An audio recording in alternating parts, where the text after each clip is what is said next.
Felix is going to be preaching today, and I know he teases me a little bit and says, my pastor's having me speak. And actually, although I love to hear him speak, I am not the one who called him to preach. So it is not me that tells him when to speak and when not to. That belongs to someone a lot more important than myself. And his name is Jesus. Amen? Amen. Come on up, brother. Welcome Felix as he comes up.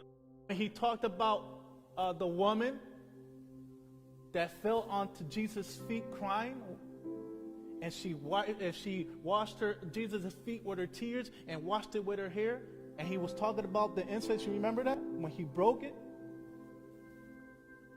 That story, if we get more into depth, we find it in Luke chapter 7. And in Luke chapter 7, verse 36 through 50, it talks about the verse. And it says that she was a sinful woman. A sinful woman. And she stood behind Jesus' feet crying. She fell at Jesus' feet crying. And when I read that, I'm like, man, Lord, I haven't read anybody else besides a woman that fell onto Jesus' feet and cried. Why is that? And then I said, is it because of my pride?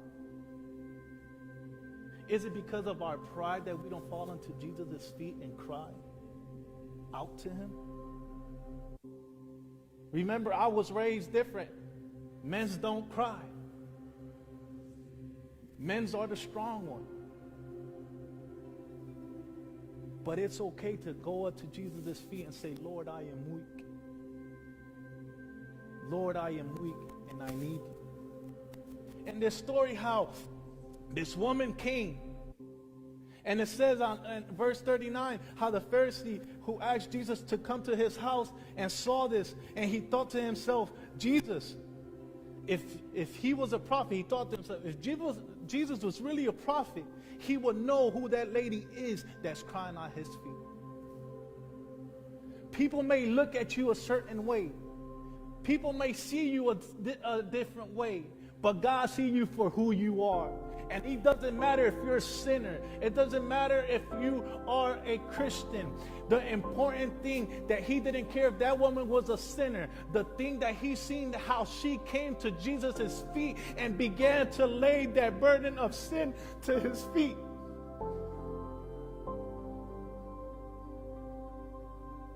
How many of us carry burdens with our matrimony, our kids, and we try to do whatever we can, and we see that with our own strength nothing is happening. It just gets heavier and heavier. But this woman here didn't care how heavy her sin was. She didn't care what they thought about her. She didn't care what they said about her. What she cared is that she fell on Jesus' feet and began to cry. And Jesus at the end says, your faith, your cry has set you free from your sin.